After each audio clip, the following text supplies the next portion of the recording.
आज एक ऐसी कहानी की बात करेंगे जहां न्याय के रखवाले ही गुनहगार बन बैठे। ये कहानी है तमिलनाडु की उस खौफनाक रात की जिसने सच में पूरे देश को अंदर तक झकझोर कर रख दिया था। तो चलिए चलते हैं उसी रात में। सोचिए, बाहर सब कुछ एकदम शांत, लेकिन एक पुलिस स्टेशन की चारदीवारी के अंदर चीखें गूंज रही थीं। एक ऐसी दरिंदगी हो रही थी जिसने इंसानियत को भी शर्मसार कर दिया। तो ये कहानी शुरू कहाँ से होती है? एक बहुत ही मामूली सी जगह से। एक छोटी सी दुकान जिसे एक पिता और उनका बेटा दोनों मिलकर चलाते थे। इनका नाम था पी जयराज और उनके बेटे जे बेनेक्स। अपनी सीधी साधी जिंदगी जी रहे थे।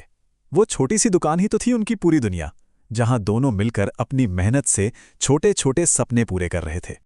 अब हुआ ये कि उस दिन लॉकडाउन लगा हुआ था और उनकी दुकान जो कर्फ्यू का समय था उससे बस कुछ मिनट ज़्यादा खुली रह गई। बस इतनी सी बात, एक छोटी सी, शायद अनजाने में हुई भूल, और इसकी कीमत उन्हें अपनी जान देकर चुकानी पड़ी।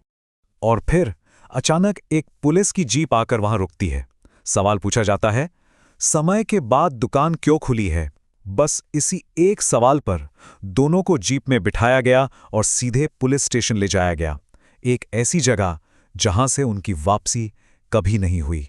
और बस यहीं से शुरू होता है उस रात का वो खौफनाक सच जो पुलिस स्टेशन के बंद दरवाजों के पीछे दफन था। देखिए, जो बात एक मामूली पूछताछ से शुरू हुई थी ना, वो देखते ही देखते चीख पुकार और हैवानियत में बदल गई। पहले तो सिर्फ ऊंची आवाज में बात हुई, फिर थप्पड़ चले, मुक्के चले, और उसके बाद बर्बरता का एक ऐसा सिलसिला शुरू हुआ जो थमने का नाम ही नहीं ले रहा था। पूरी रात वो दीवारें उनकी चीखों से कांप रही थीं। वो लगातार रहम की भीख मांग रहे थे, लेकिन उस रात उनकी सुनने वाला कोई भी नहीं था। रात लंबी होती जा रही थी और जुल्म उससे भी कहीं ज्यादा। सुबह होते होते वो दोनों शारीरिक और मानसिक तौर पर पूरी तरह से टूट चुके थे। उनके जिस्म पर जख्मों के अनगिनत निशान थे। उन्हें अस्पताल तो ले जाया गया, लेकिन बस कुछ ही घंटों के अंदर पहले बेटे ने और फिर पिता ने, दोनों ने दम तोड़ दिया।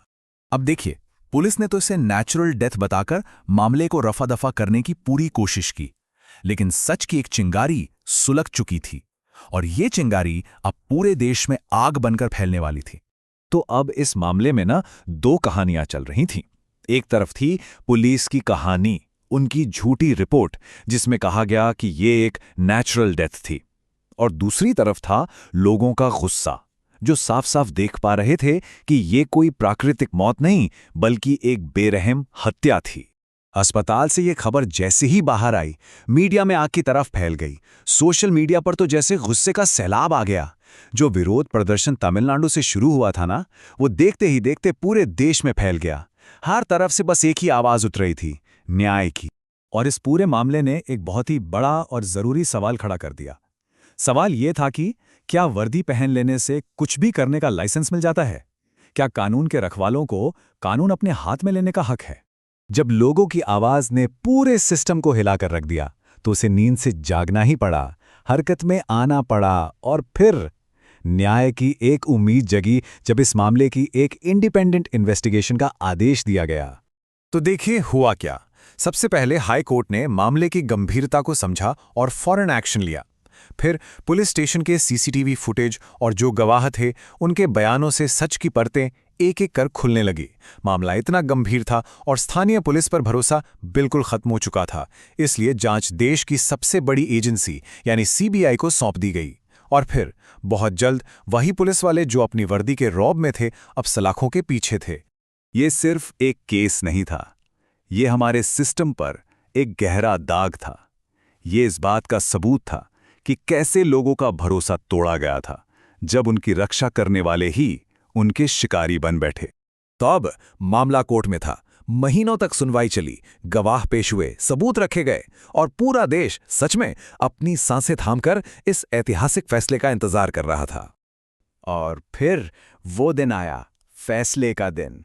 जज साहब ने जो कहा ना, वो सिर्फ एक फैसला नहीं था, वो पूरे सिस्टम के लिए एक बहुत बड़ा संदेश था।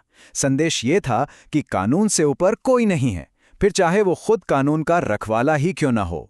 फैसला था उम्र कैद। उन सभी दोषी पुलिस अधिकारियों को जिंदगी भर के लिए सलाखों के पीछे भेज दिया गया।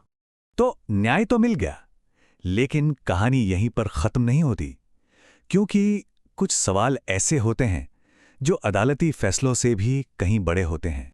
हाँ, सबने इसे न्याय की जीत कहा, बिल्कुल। लेकिन एक सवाल मन में रह जाता है, क्या दोषियों को सजा मिल जाने से उस परिवार का दर्द कभी भी कम हो सकता है जिसने अपनों को इतनी बेरहमी से खो दिया? क्या इसे सच में पूरा इंसाफ कहा जा सकता है?